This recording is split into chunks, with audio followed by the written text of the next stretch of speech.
기도하고 축복합니다. 네, 존경이라는 말이 나오고 너무 눈이 반짝반짝거리시는 것 같아서 너무 좋습니다. 기도하고 우리 찬양했으면 좋겠습니다. 고맙고 감사하신 하나님께 이 모든 영광을 올려드립니다. 오늘도 주님과 더불어 함께 찬양할 때 주님 기쁨의 시간, 은혜의 시간 될 수 있도록 좀 도와주옵소서. 오직 주님만을 위해 찬양하는 귀한 시간 되게 도와주시고 함께하여 주옵소서. 온전히 주님만을 찬양합니다. 예수님 이름으로 기도드립니다. 아멘. 완전하신 주님을 생각하면서 함께 찬양했으면 좋겠습니다.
나의 주님 아멘.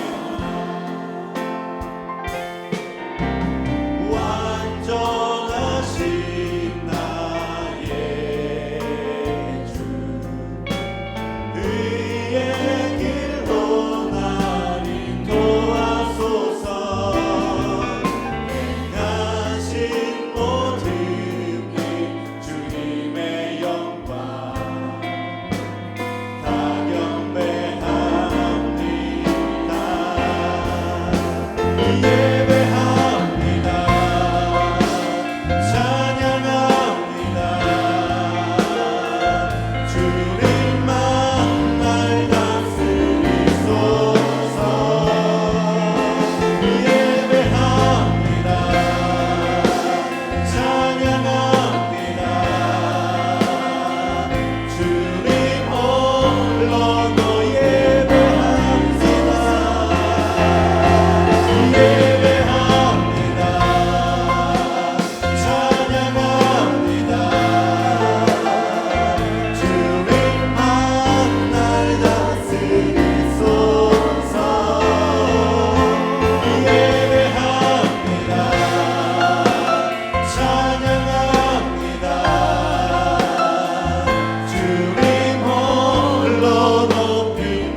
죄짐 맡은 우리 구주 어찌 좋은 짐금지 걱정 근심 무거운 짐 걱정 근심 무거운 우리 주께 맡기세 우리 주께 맡기세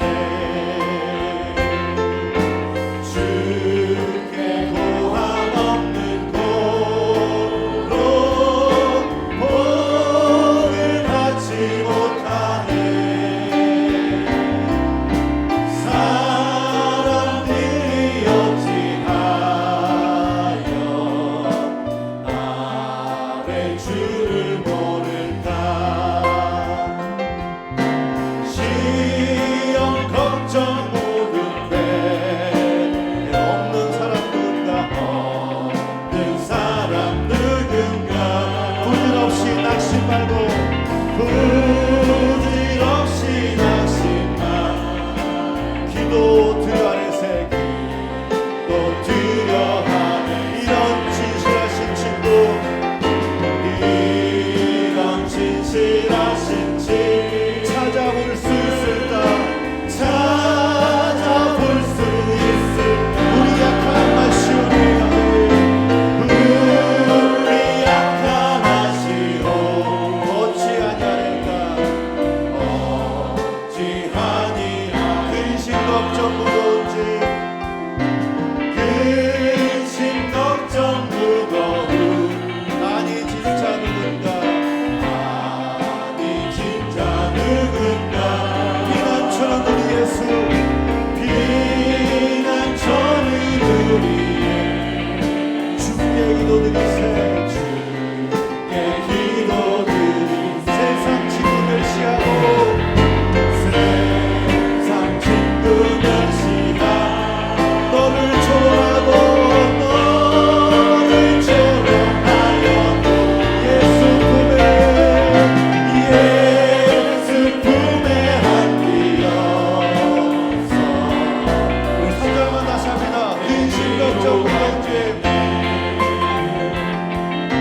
근심 걱정 무거운 짐 아니 진짜 누군가 비난처는 우리 예수 주께 기도드리세 세상 친구 멸시하고 너를 조롱하여도 예수 품에 안기어서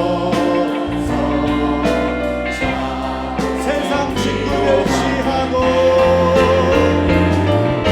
세상 친구 멸시하고 너를 조롱하여도 예수 품에 안기어서 참된 위로 받겠네 주님의 은혜를 생각하면서 마지막 찬양을 합니다. 주 나의 모습 보네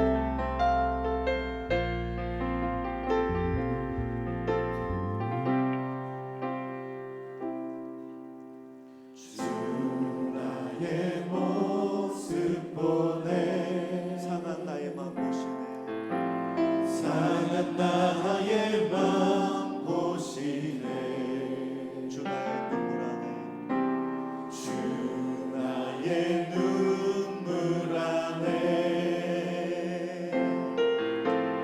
홀로 흘던 맘 아시네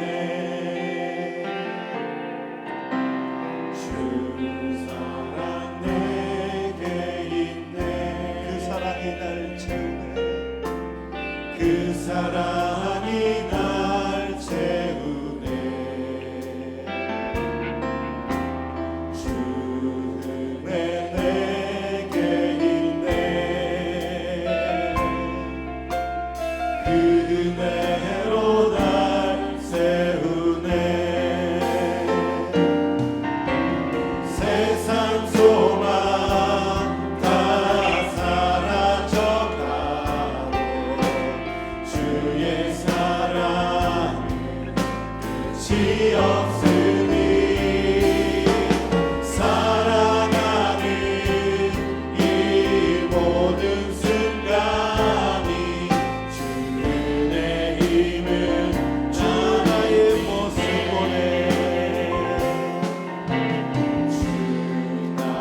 영광을 주님께. 아멘.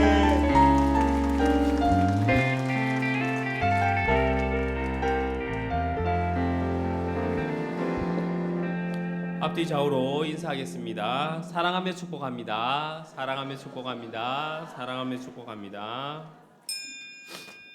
할렐루야. 그의 성소에서 하나님을 찬양하며 그의 권능의 궁창에서 그를 찬양할지어다. 아멘.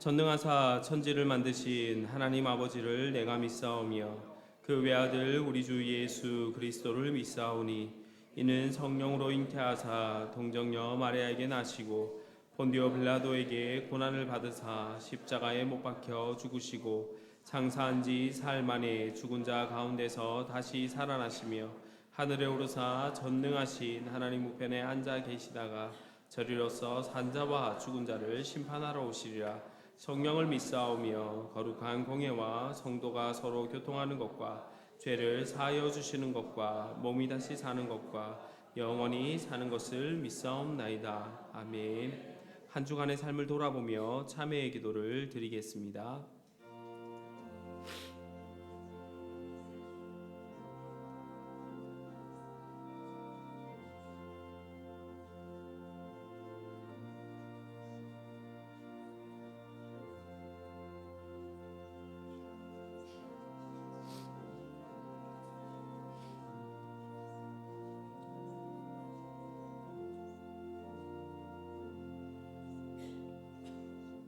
만일 우리가 우리 죄를 자백하면 그는 미쁘시고 의로우사 우리 죄를 사하시며 우리를 모든 불의에서 깨끗하게 할 것이요. 아멘.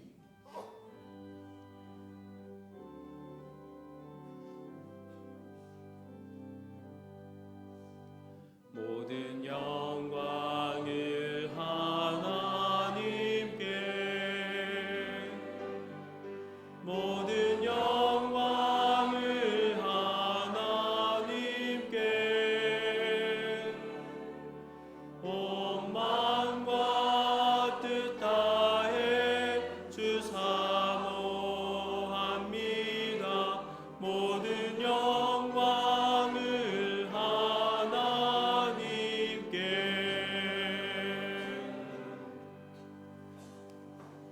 제1은 너는 나 외에는 다른 신들을 내게 두지 말라. 제3은 너는 내 하나님 여호와의 이름을 망령되게 부르지 말라. 제5는 내 부모를 공경하라. 제7은 간음하지 말라. 제9는 내 이웃에 대하여 거짓 증거하지 말라. 아멘.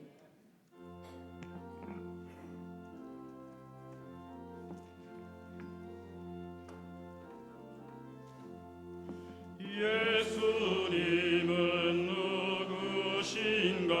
우는 자의 위로와 얻는 자의 풍성이며 전한 자의 높음과 잡힌 자의 노임되고 우리 기쁨 되시네.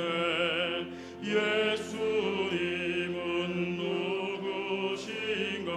약한 자의 강함과 눈먼 자의 빛이시며 병든 자의 고침과 죽은 자의 부활되고 우리 생명 되시네. 예수님은 누구신가?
하나님, 이 시간 저희들 머리 숙여 하나님께 감사를 드립니다. 이 세상에 사고도 많고 질병이 많은 가운데서 저희들을 지켜주신 하나님 아버지, 진심으로 감사를 드리옵나이다. 무엇보다도 죄 많은 저희들을 하나님 자녀 삼아 주시고 천국 백성이 되게 하여 주시고 이 성전에서 예배드리게 하여 주심을 진심으로 감사드리옵나이다. 하나님 아버지, 저희들 하나님 앞에 너무나도 많은 죄를 저질렀음을 이 시간 회개합니다. 물질과 명예 등 세상의 욕심에 얽매이었던 저희들, 이기심과 무지한 생각으로 가득 찼던 저희들입니다.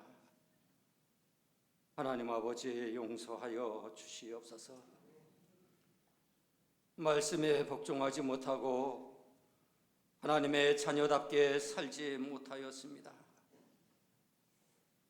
더 진실하게 살아야 하건만, 더 정의롭게 살아야 하건만 하나님 아버지, 부족한 저희들이라 그렇게 하지 못하였습니다. 이 시간 용서하여 주시옵소서. 하나님 아버지, 저희들에게 하나님을 향한 믿음의 확신을 주시옵소서. 가정이 행복하게 하여 주시고 직장과 사업이 잘 되게 하여 주시고 저희들의 신앙이 건강하고 육신이 건강할 수 있도록 축복하여 주시옵소서. 하나님 아버지, 이곳에 한일교회를 세워주시고 지금까지 부흥 성장시켜주신 하나님 아버지, 우리 교회가 말씀 위에 굳건히 서가는 교회가 되게 하여 주시옵소서. 현재의 어려움을 극복해 나가는 교회가 되게 하여 주시옵소서. 신천지를 비롯한 이단들이 끼어들지 못하도록 저희들 깨어 기도하게 하여 주시옵소서. 예수님을 기쁘게 하고 하나님께만 영광 돌리게 하여 주시고 더 진보하고 변화하는 교회가 되게 하여 주시옵소서.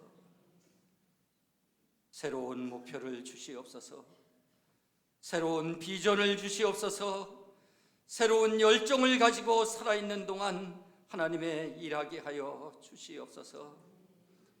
하나님 아버지, 담임 목사님 영육간의 강건함을 주시옵소서. 하나님께서 불쌍히 여겨 주시옵소서.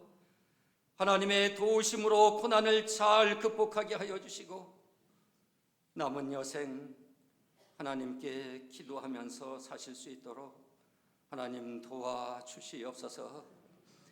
하나님 아버지, 병고에 시달리고 있는 우리 성도님들 많이 있습니다. 하나님의 능력으로 치유하여 주시옵소서. 하나님 아버지, 이 어려운 세상 가운데서 하나님의 일을 하기 위해서 진로를 선택한 우리 부목사님들, 전도사님들, 정말 사명감을 가지고 교회 일을 잘 감당하게 하여 주시옵소서. 어떠한 어려움과 신앙 시련이 와도 하나님의 말씀만 붙잡고 저 천국에 갈 때까지 하나님의 큰 상을 바라보고 열심히 일하게 하여 주시옵소서. 하나님 아버지, 우리 대한민국 불쌍히 여겨 주시옵소서. 어려운 가운데 있는 것이 하나님의 뜻이 어디에 있는지 저희들은 잘 알지 못합니다. 남북이 분단되어 있는 것이 하나님의 뜻일진데 저희들은 분간하기 어렵습니다. 하나님 아버지, 나라를 위해 목숨을 바치신 그 호국 영령들을 하나님 기억하게 하여 주시옵소서. 다시는 전쟁이 일어나지 않게 하여 주시옵소서. 다시는 나라를 빼앗기지 않게 하나님 도와주시옵소서. 평화로운 가운데 남북 통일이 되게 하여 주시옵소서. 하나님 아버지, 불쌍한 북한 동포들도 어서 빨리 구원하여 주시어서 저희들과 같이 예배할 수 있도록 하나님 도와주시옵소서. 하나님 목사님의 설교 말씀을 통해서 저희들을 은혜 받게 하여 주시고 새롭게 다짐하는 귀한 시간이 되게 하여 주시옵소서. 준비한 할렐루야 찬양대를 통해서 하나님 영광 받아 주시옵소서. 모든 말씀 예수님의 이름으로 기도드렸사옵나이다.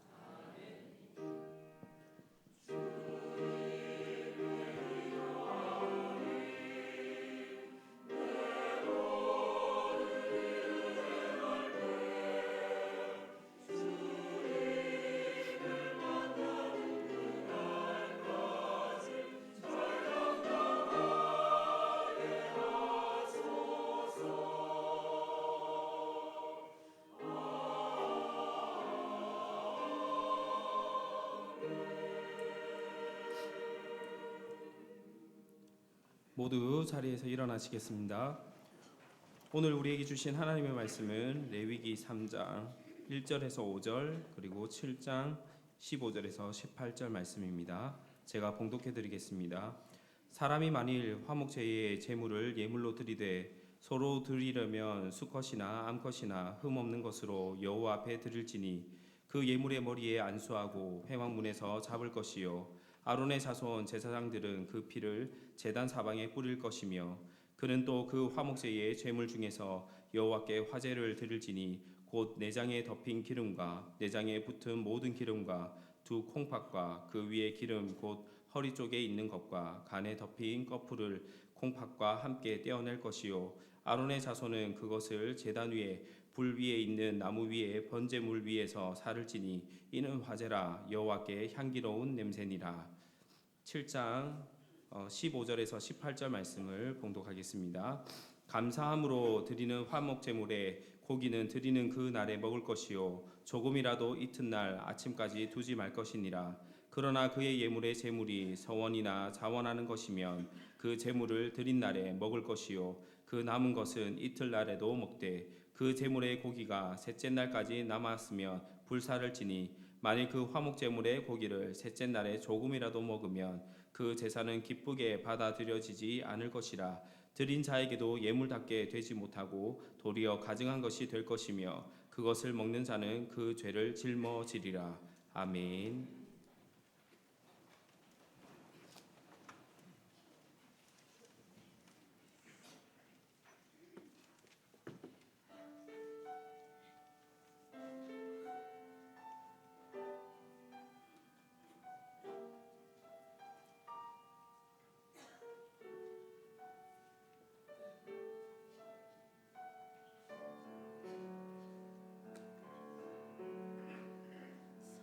사랑하는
할렐루야.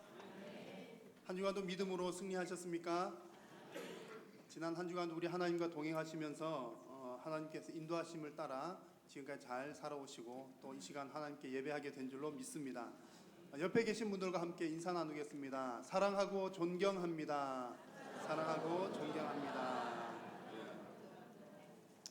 여러분, 예배 시간에 서로 인사를 나누는 것은 그 예배의 전통의 예배학의 전통에서 볼 때 매우 바람직하고 좋은 부분입니다. 사람들 사이에 어떤 교제가 또 하나님 앞에 올려지는 귀한 예배의 한 부분이 되기 때문입니다. 그래서 예배 시간에 지나치게 사람을 높이는 것은 문제가 될 수 있지만, 그러나 서로를 향해서 예의를 갖추고 복을 비는 것은 우리 하나님께서 매우 기뻐하실 만한 일입니다. 자, 다시 한번 우리 옆 사람들에게 이렇게 한번 인사 나누면 좋겠습니다. 전심으로 하나님을 예배합시다. 전심으로 하나님을 예배합시다. 네, 오늘 함께 읽은 성경 말씀은 제사에 관한 내용입니다. 그런데 오늘 설교 제목을 보시면 잔치에 관한 내용입니다. 제사와 잔치, 뭔가 좀 어울리지 않는 것 같습니다. 그런데 여러분 곰곰이 한번 생각해 보시면 제사와 잔치, 제삿날과 잔치날 공통점이 있습니다. 혹 무엇일까요? 제삿날과 잔치날의 공통점은 음식이 많다는 것입니다. 아마 이제 그 믿음의 가정에서만 살아오신 분들은 잘 모르실 수 있겠죠. 몇 대 동안 믿음의 대를 거쳐오신 분들은 잘 모르실 수 있겠는데, 저는 제가 안 믿는 가정에서 제가 3대째 장손입니다. 그리고 제가 처음 예수님을 믿었기 때문에 어릴 때부터 제사하는 것을 많이 봐왔습니다. 그래서 제삿날에는 음식이 많다라고 하는 것을 너무나 잘 압니다. 생선도 아주 큰 것이 있고요. 이만큼 큰 것이 생선이 있습니다. 그리고 과일도 평소에는 보지 못했던 제일 큰 것, 좋은 것, 그런 게 있습니다. 그리고 저 같은 경우에는 그 1년에 소고기라고 하는 것을 볼 수 있는 날은 제삿날밖에 없었습니다. 심지어 생일날에도 소고기 미역국이 아니라 조개를 넣고 끓인 미역국 같은 거를 먹었던 것이죠. 나중에 자세히 살피겠지만 이 그냥 제삿날에도 음식이 많은데, 오늘 읽은 말씀에서 살펴볼 화목제를 드리는, 하나님께 드리는 제삿날에도 음식이 많습니다. 자, 그러면 여러분, 안 믿는 사람들이 하는 제사나 믿는 사람들이 하는 제사나 같은 것일까요? 거기도 음식이 많고 여기도 음식이 많고, 그리고 또 잔칫날에도 음식이 많고. 여러분, 하나님께 드리는 제사, 안 믿는 사람이 드리는 제사 같을까요? 다를까요?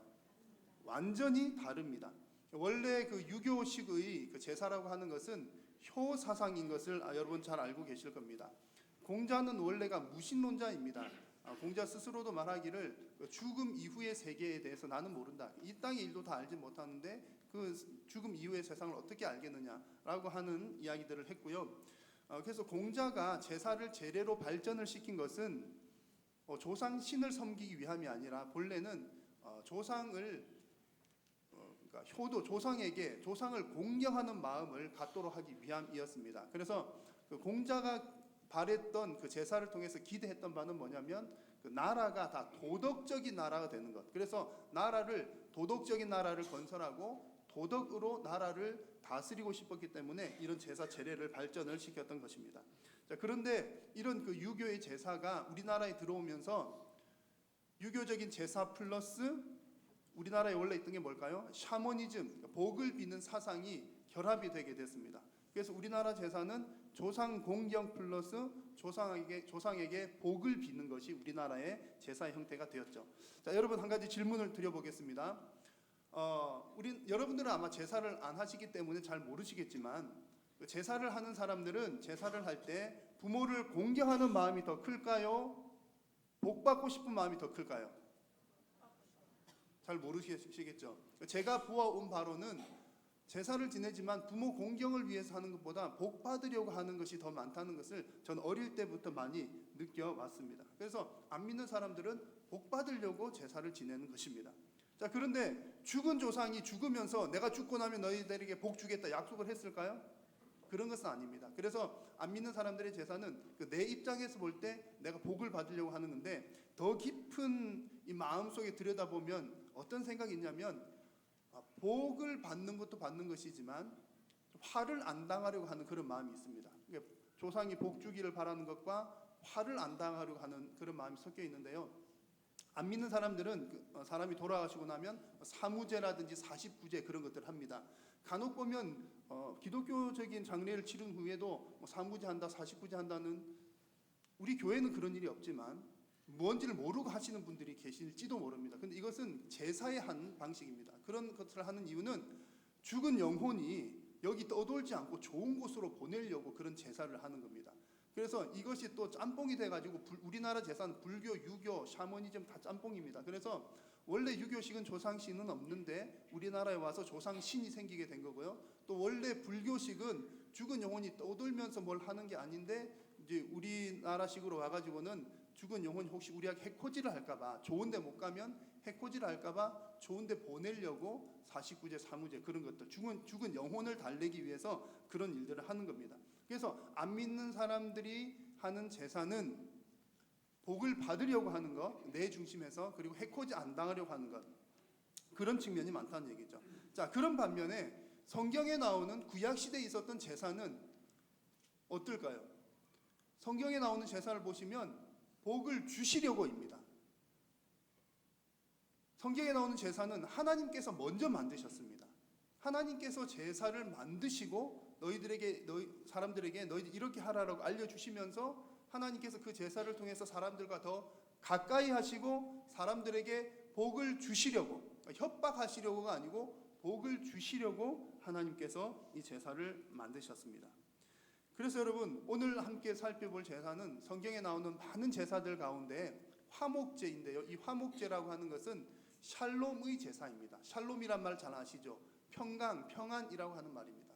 화목제는 샬롬의 제사인데, 평강의 제사인데, 이 샬롬이라고 하는 말은 단순히 그냥 마음이 편안하다, 그래 참 마음이 편해서 좋아, 그 정도의 의미가 아니라 그 히브리인들에게 있어서 이 샬롬이라고 하는 말은 그냥 추상적인 개념이 아니고 아주 일상적이고 현실적인 개념입니다. 그래서 이 땅에서 번창되는 것, 전쟁이 없는 것, 복락을 누리는 것, 이런 것들이 포함되어 있고요. 더 나아가서 궁극적인 샬롬은 무엇이냐면 하나님과의 관계가 원래 창조 질서대로 회복되는 것, 이것이 바로 샬롬입니다. 그래서 구약 시대에 있어서 이 샬롬의 제사, 화목제라고 하는 것은 마음도 편안하지만 이 땅에서도 같이 먹고 나누는 제사가 되기 때문에 정말 그야말로 잔칫날이 되었던 것이죠.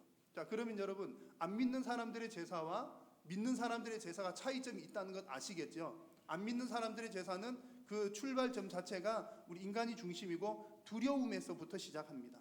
뭔가 죽은 사람 잘 못해주면 다시 돌아와서 뭐 할까봐 두려움을 벗어나기 위한 제사라면, 하나님을 믿는 사람들이 드리는 제사는 시작 자체가 하나님이시고 하나님께서 복을 주시려고 한 것이고 우리에게는 그날이 잔칫날이 되는 겁니다. 그래서 참 정말 제삿날 같다라고 하는 말, 너 정말 오늘이 제삿날인 줄 알아, 이런 말이 안 믿는 사람들이 말을 할 때는 아주 부정적이고 불쾌하고 무서운 말이지만, 믿는 사람에게는 그런 말 쓰지는 않지만 우리 믿는 사람에게는 하나님께 드리는 제삿날은 무슨 날이다? 잔칫날이 되는 겁니다. 여러분, 지금 이 시대를 살아가는 저와 여러분들 현대 그리스도인들은 우리 하나님 앞에 제사를 드리지는 않습니다. 구약처럼 그렇게 제사를 드리지 않지만 오늘 말씀 가운데 나타나는 이 화목제의 의미를 잘 살린 삶을 살아간다면 저와 여러분들의 삶이 날마다 잔칫날이 될 줄로 믿습니다. 그래서 오늘 이 말씀을 통해서 이 화목제에 어떤 의미가 있는지를 살펴보고 이 말씀대로 화목제의 삶을 사셔서 여러분들의 모든 인생이 잔칫날이 되시는 은혜가 있으시기를 주님의 이름으로 축원합니다. 먼저 첫 번째로 살펴볼 것은 이 화목제라고 하는 것은 하나님께 최고의 것을 드리는 겁니다. 이것은 하나님과의 평강을 이루는 중요한 단계입니다. 아마 여러분 중에 그 나무 잘 키우시는 분 계실 겁니다. 식물, 꽃, 화분 잘 키우시는 분들 계시지요. 반면에 어떤 분들은 누가 화분을 하나라도 주면 금방 말려서 죽이기가 바쁜 그런 분들이 또 아마 계실 겁니다. 저는 물고기는 잘 키우는 편인데요, 화분은 좀 잘 못 키우는 편이라서 최근에도 제가 화분 하나를 장례식을 치르고야 말았습니다. 자, 그런데 우연히 나무를 키우는 글에 대한 것을 보게 되었는데, 그 글을 보니까 제가 왜 이 화분을 잘 못 키우는가에 대해서를 좀 알게 되었습니다. 그 내용은 어떤 내용이냐면 이제 뿌리에 발육하기라는 책을 인용하면서 이렇게 뭔가를 설명을 하는 글이었는데요. 핵심은 이것입니다.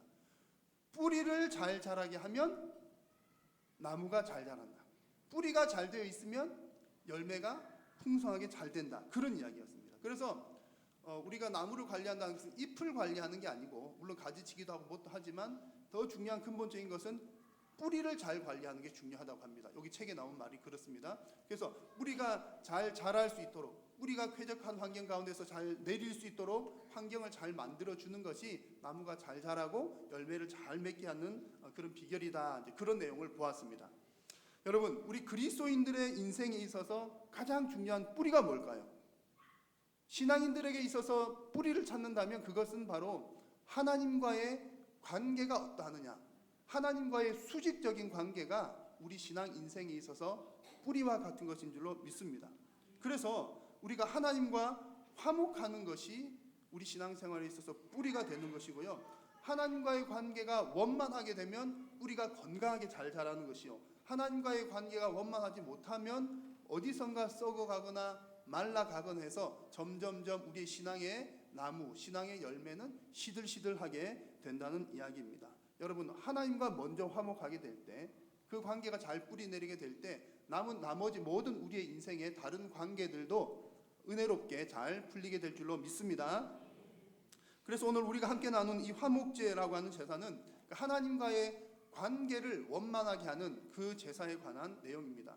화목제의 종류에는요, 그 화목제라고 하는 그 안에도 종류가 감사제, 서원제, 자원제라고 하는 세 가지의 종류가 있는데, 간단한 내용은 이렇습니다. 어떤 감사한 일이 있었을 때 드리는 것이 감사제입니다. 여러분, 하나님께 감사한 마음이 있어서 제물을 드립니다. 그러면 그때 나와 하나님과의 관계는 어떨까요? 이미 감사한 마음을 가지고 있으니까 하나님과의 관계가 좋다는 이야기를 드러내는 것이죠. 나에게 어떤 지금 어려운 문제가 있습니다. 그래서 하나님 앞에 어떤 서원을 합니다. 하나님, 이것 좀 들어주시면 제가 이렇게 할게요 라고 하는 마음으로, 서원하는 마음으로 하나님께 제물을 드리거나, 혹은 그 서원을 이루어 주셨을 때 또 제물을 드리게 됩니다. 그럴 때 또 우리의 마음은 어떨까요? 하나님과의 관계가 어떨까요?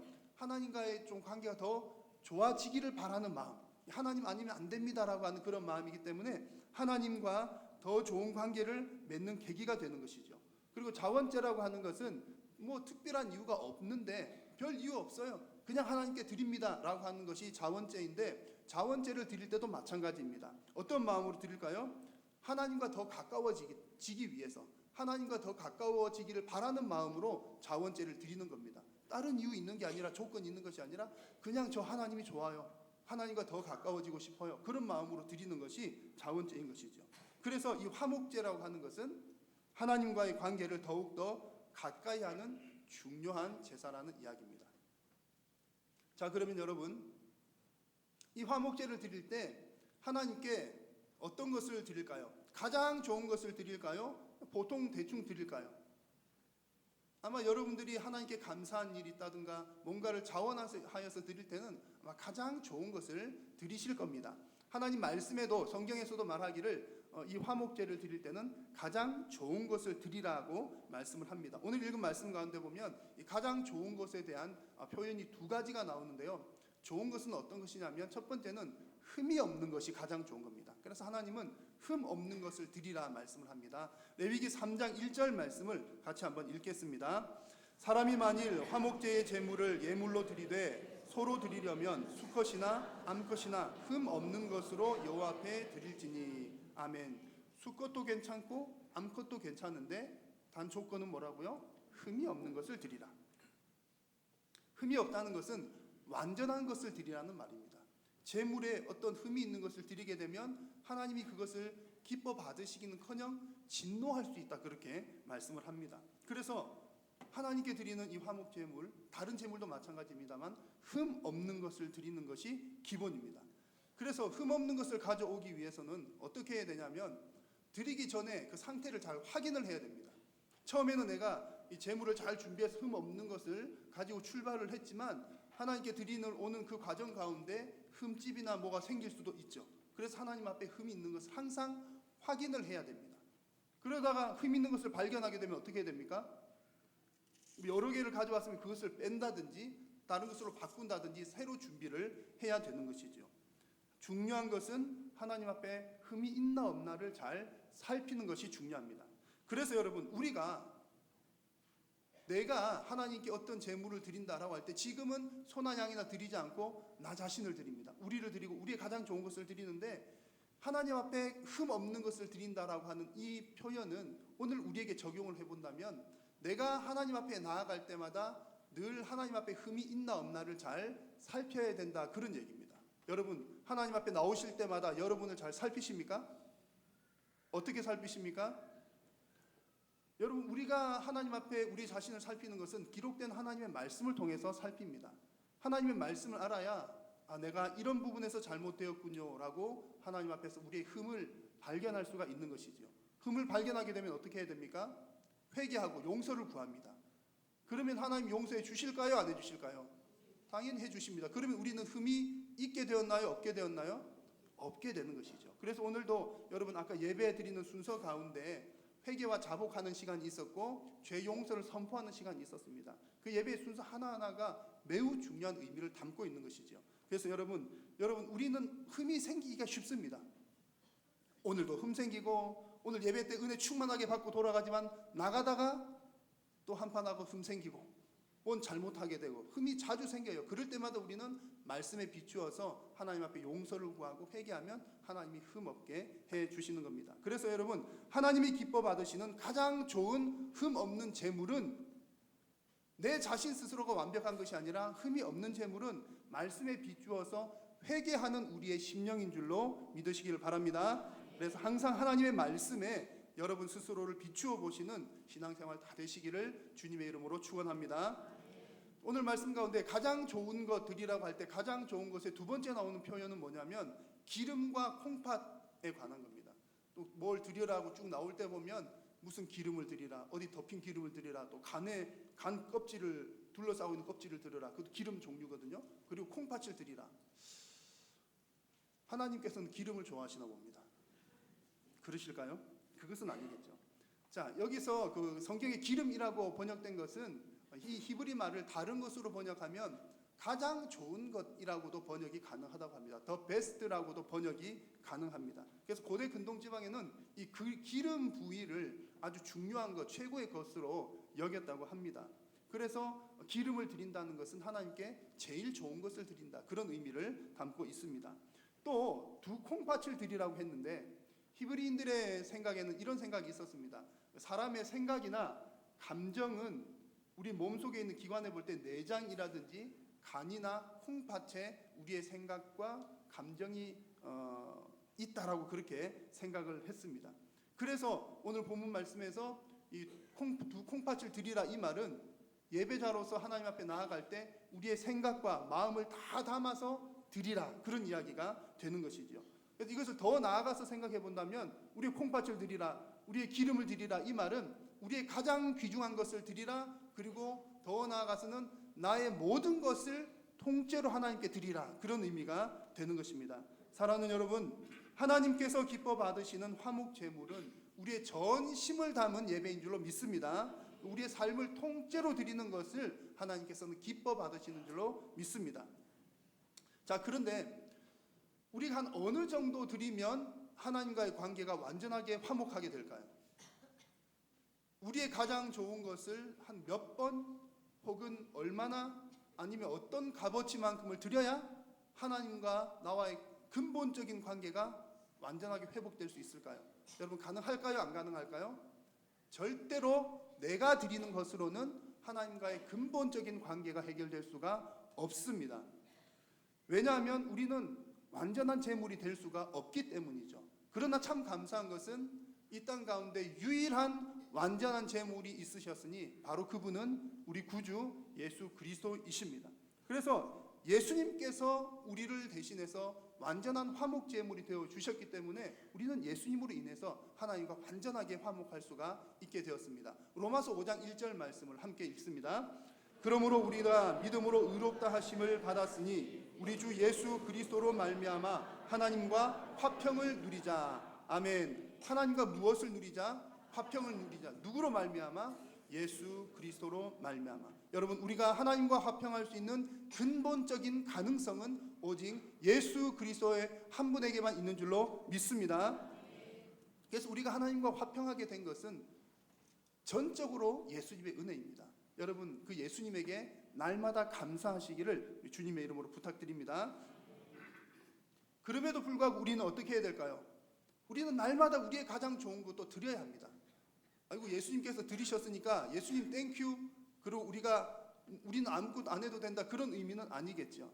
우리도 날마다 하나님 앞에 우리의 가장 좋은 것으로 우리의 전심을 담아서 우리의 삶을 통째로 하나님께 드려야 합니다.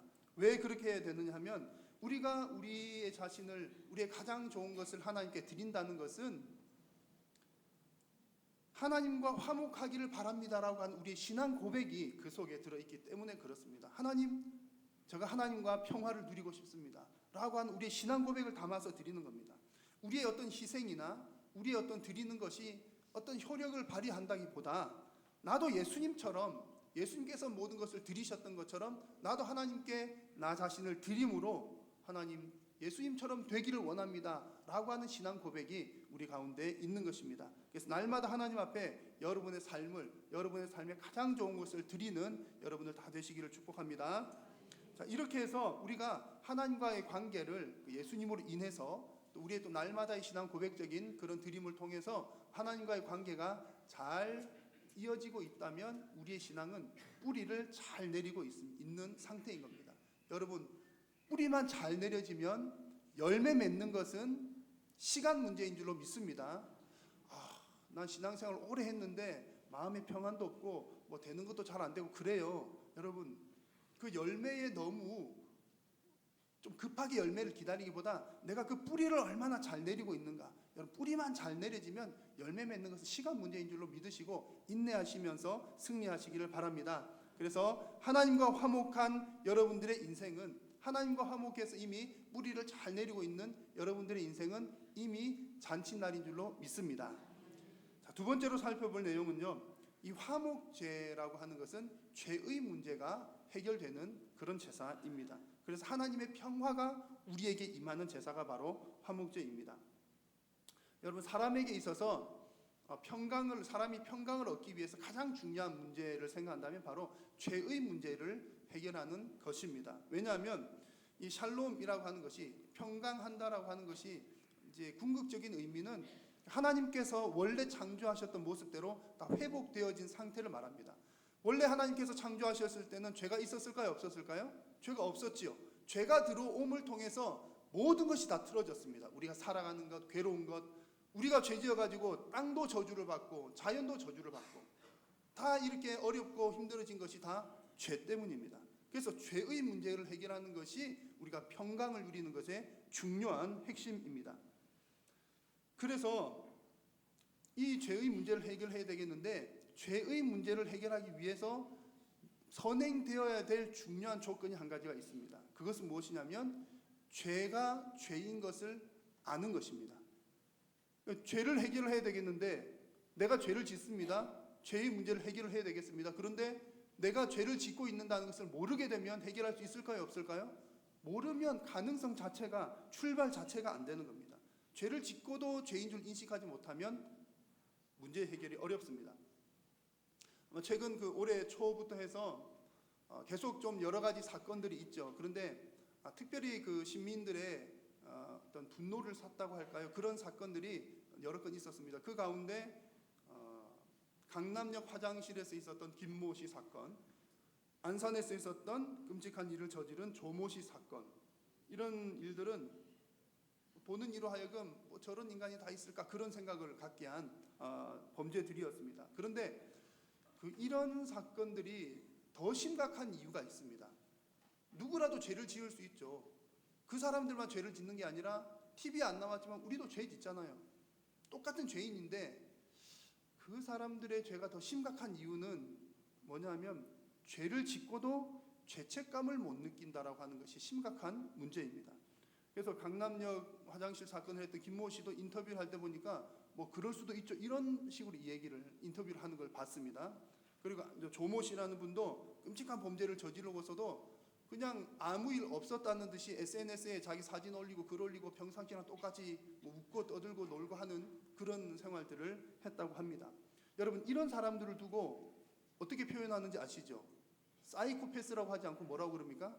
소시오패스라고 합니다.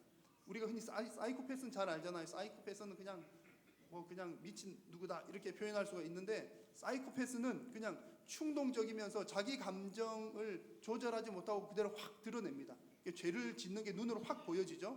그런데 소시오패스라고 하는 것은 자신의 감정을 숨기고 조정을 해 나가면서 교묘하게 지능적으로 죄를 짓는 사람, 그러면서도 죄를 지은 것에 대해서 죄책감을 못 느끼는 사람을 두고서 소시오패스라고 이야기합니다.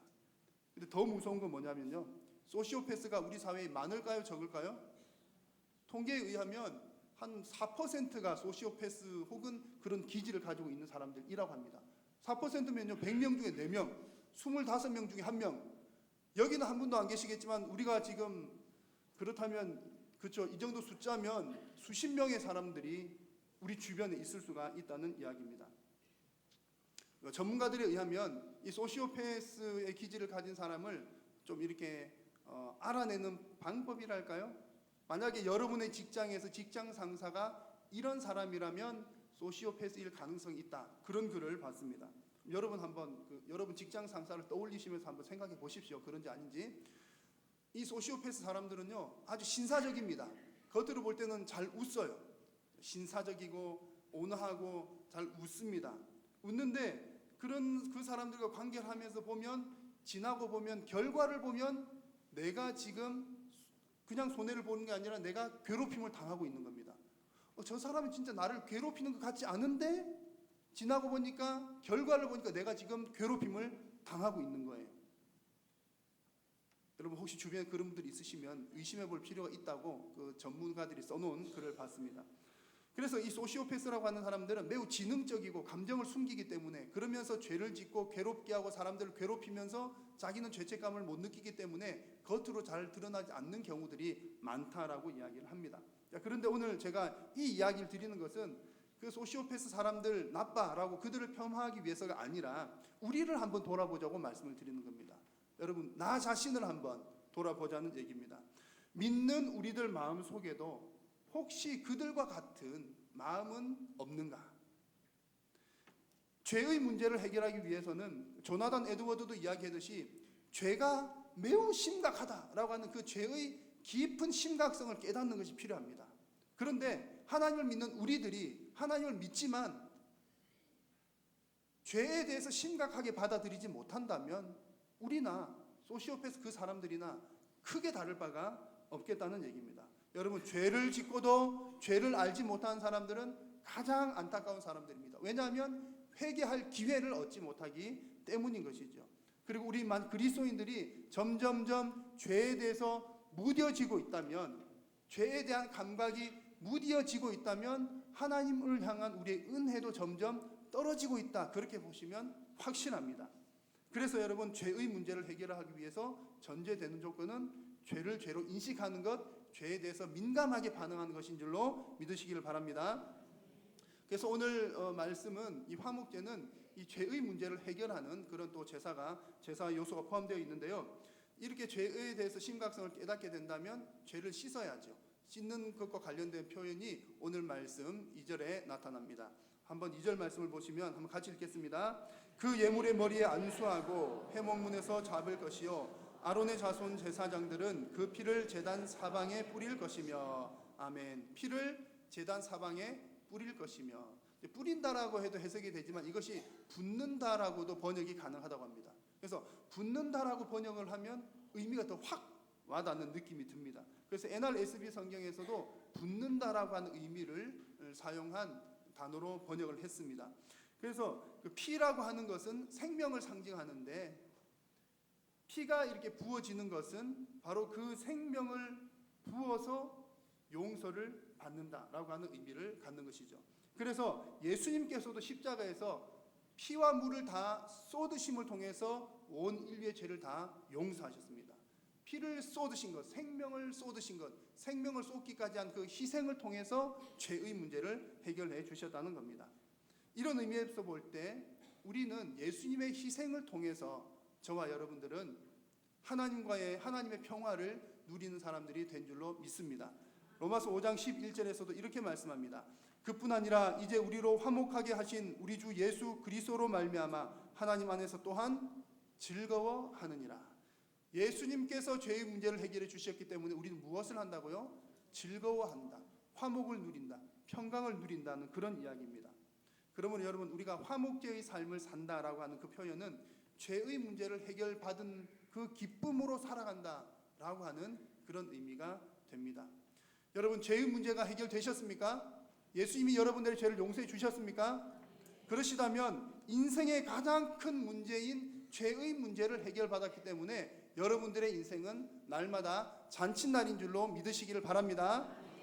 혹시 여러분의 삶에서 삶이 고달프고 힘들고 사업도 안 되고 공부도 안 되고 연애도 안 되고 이것도 안 되고 저것도 안 된다, 만약 그렇다 손 치더라도 여러분 기뻐하시기를 바랍니다. 왜냐하면 여러분들의 인생에 있어서 가장 큰 문제인 죄의 문제가 해결되었기 때문입니다. 할렐루야. 낙심할 필요가 없습니다. 가장 큰 문제가 해결되었는데 나머지 그런 문제들은 이제 하나씩 해결해 나가면 되는 줄로 믿습니다. 죄의 문제가 해결된 우리들은 날마다 잔칫날인 줄로 믿습니다. 이제 세 번째로 살펴볼 것은 이 화목제는 아낌없이 나누는 제사입니다. 그래서 이웃과의 평화를 이루는 제사가 바로 화목제입니다. 이 화목제의 특징은 믿는 사람들이 하나님께 이렇게 예배를 드리며 제물을 드리는데 그 혜택은 우리 이웃들이 다 같이 보는 것이 이 화목제의 특징입니다. 화목제를 드리면 하나님만 기뻐하시는 것이 아니라 예배 드리는 우리도 기뻐하고 옆에 있는 이웃들도 함께 기뻐하는 것이 바로 화목제였습니다. 왜냐하면 이 화목제라고 하는 제사는 다른 제사와는 달리 제사를 드리고 난 다음에 그 남은 제물을 소나 양이나 염소를 이웃들과 다 함께 나누어 먹기 때문에 그렇습니다. 그야말로 진짜 말 그대로 잔칫날인 거죠. 화목제를 드리는 날은 잔칫날입니다. 고기가 귀했던 그 시절에 다 고기를 나누어 먹을 수 있으니 얼마나 큰 잔치였겠습니까? 한 가지 재밌는 사실은요, 이 화목제를 드릴 때, 다른 제사를 드릴 때는 가난한 사람들을 위해서 비둘기를 드릴 수도 있었습니다. 그런데 화목제는 보시면 소나 양이나 염소입니다. 비둘기가 없습니다. 왜 없을까요? 왜 화목제 제물 중에서 비둘기는 없을까요? 먹을 게 없으니까. 여러분, 통닭 한 마리 가지고 잔치할 수 있을까요? 통닭 한 마리는 1인분인데 통닭 한 마리 가지고는 다 같이 나누어 먹을 수가 없잖아요. 여러분, 나누어 드시는 분 안 계시죠? 그래서 이 화목제라고 하는 것은 다 함께 나누어 먹는 거기 때문에 소나 양이나 염소, 암컷 수컷 상관없고 소나 양이나 염소 이렇게 됐던 겁니다. 그리고 여러분, 이 화목제에 대한 규정을 주신 것 중에 중요한 것도 한 가지가 있는데요, 그것은 바로 레위기 7장 15절에 나옵니다. 한번 같이 읽겠습니다. 감사함으로 드리는 화목제물의 고기는 드리는 그날에 먹을 것이요 조금이라도 이튿날 아침까지 두지 말 것이니라. 아멘. 자, 화목제물을 드리는 것은 언제 다 먹어야 된다고요? 그날에 다 먹어야 된다. 또 서원제와 자원제는 둘째 날까지는 가능하지만 어쨌든 둘째 날 안으로 다 먹어야 된다. 왜 하나님께서 이런 규정을 주셨을까요? 말 그대로 다 나누어 먹으라고. 보관하지 말고 풍성하게 다 나누어 먹으라고. 만약에 오늘 우리 한일교회가 하나님께 화목제를 드렸습니다. 소를 한 10마리를 잡았어요. 그럼 여기 계신 분들은 한 5마리는 먹겠죠? 5마리 먹었습니다. 근데 5마리가 남았어요. 남은 거 어떻게 할까요? 옆집 사람들, 동네 사람들 다 불러다 같이 먹는 겁니다. 화목제는 함께 풍성하게 나누는 겁니다. 나를 위해서 보관하는 것이 아니라 이웃을 위해서 나누는 것이 바로 하나님께서 우리에게 주신 이 화목제의 중요한 의미였습니다. 여러분, 우리가 이처럼 화목제의 삶을 살아간다는 것은 이웃과 날마다 풍성한 것을 나누는 삶인 줄로 믿습니다. 그래서 성경에도 보시면 이웃들과 잘 나누고 함께 섬기고 그들을 사랑하라고 하는 말씀들이 참 많이 나옵니다. 요한일서 4장 20절의 말씀에도 누구든지 하나님을 사랑하노라 하고 그 형제를 미워하면 이는 거짓말하는 자니 보는 바 그 형제를 사랑하지 아니하는 자는 보지 못하는 바 하나님을 사랑할 수 없다라고 말씀을 했고요. 잠언 19장 17절 말씀에 가난한 자를 불쌍히 여기는 것은 여호와께 구워 드리는 것이니 그의 선행을 하나님께서 갚아 주시겠다고 약속하고 계십니다. 여러분, 하나님과 화평한 사람은 이웃과도 화평하게 되어 있습니다. 이웃과 화평한 사람은 하나님과 화평할 가능성이 많습니다. 만약에 누군가가 하나님을 사랑하노라라고 말은 하지만 만약 그 사람이 이웃들로부터 신앙적인 이유에서가 아닌 도덕적인 이유나 다른 이유로 손가락질을 받는다거나 지탄을 받는다면 그 사람은 스스로가 신앙생활을 제대로 하고 있는지를 한번 되돌아보아야 합니다. 믿는 사람은 오히려 이웃들과 풍성한 나눔을 통해서 그 믿는 사람이 있는 모든 곳들이 잔칫날이 되는 줄로 믿습니다. 먹는 것만 풍성하게 나누는 것이 아니라 선행을 통해서도 나눔을 통해서도 풍성한 잔칫날이 되는 것입니다. 히브리서 13장 16절을 같이 읽겠습니다. 오직 선을 행함과 서로 나누어 주기를 잊지 말라. 하나님은 이 같은 제사를 기뻐하시느니라. 아멘. 이 같은 제사가 구약으로 보면 무슨 제사일까요? 화목제를 이야기하는 겁니다. 신약 시대에 이런 제사는 없어졌지만 선을 행하는 것, 서로 나누어 주는 것이 화목 제사와 같다라고 하는 얘기입니다. 하나님께서 기뻐 받으시는 제사라고 하는 이야기입니다.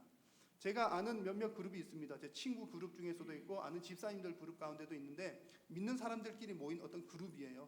그룹인데 이 그룹들에서 하는 일이 뭐냐면 만나서 친교도 하고 교제도 하는데 어려운 이웃을 찾아서 돕고 선교사님을 후원하고 하는 일들을 믿는 사람들의 그룹에서 하는 것을 봤습니다.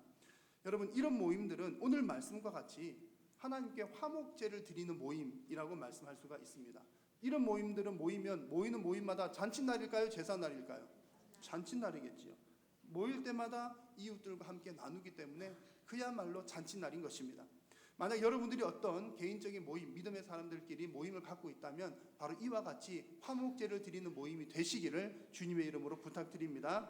그래서 오늘 예배하는 여러분들의 모두의 삶이 이웃과 풍성하게 나누는 화목제의 삶이 되시기를 우리 주님의 이름으로 축원합니다.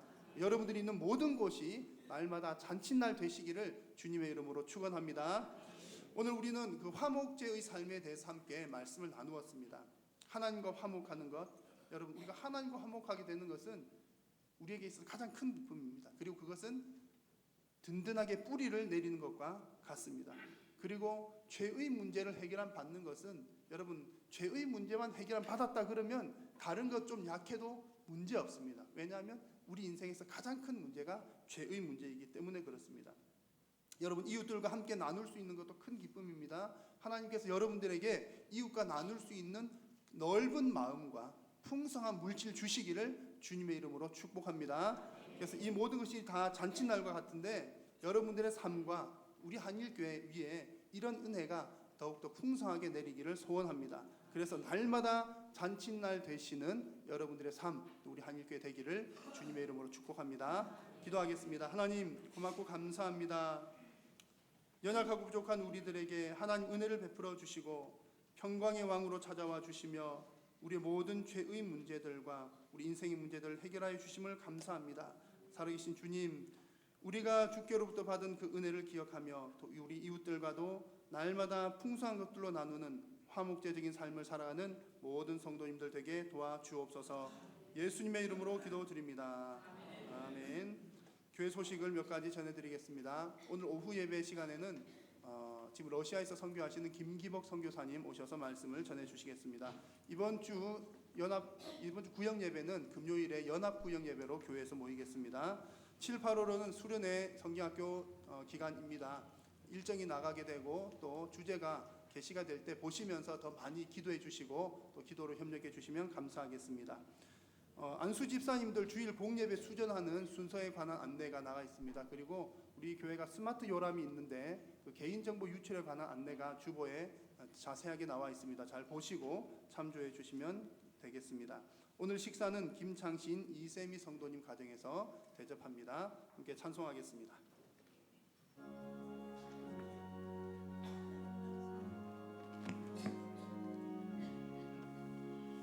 내 평생에 가는 길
그 십자가 비로소 다시 쓰사 흰 눈보다도 정말이라 내 영혼 평안해 내 영혼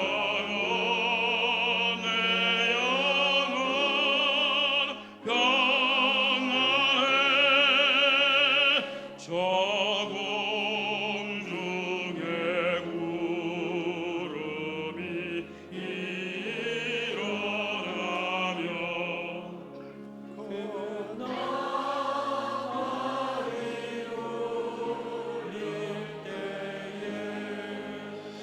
주 오셔서 세상을 심판해도 나의 영혼은 겁없으리 내 영혼 평안해 내 영혼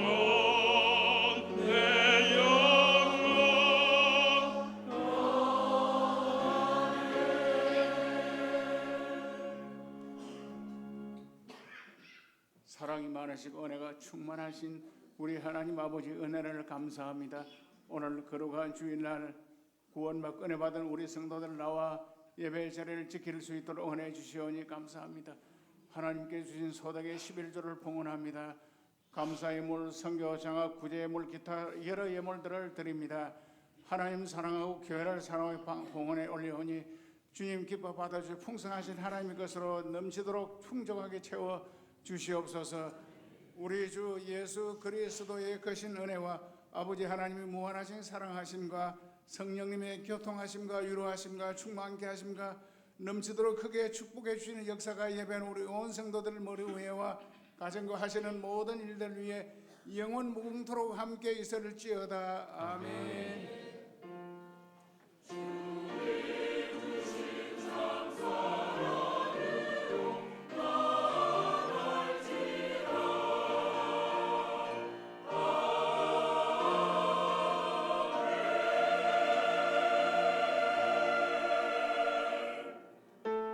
파송의 찬양 후에 재직회로 가는 거였습니다. 하나님의 독생자 예수 날 위하여 오시었네 내 모든 죄 사시려고 십자가 지셨으나 다시 사셨네 살아계신 주 나의 참된 소망 두려움이 사라지네 사랑의 주 내가 길 인도하니 내 모든 삶의 기쁨 늘 충만하네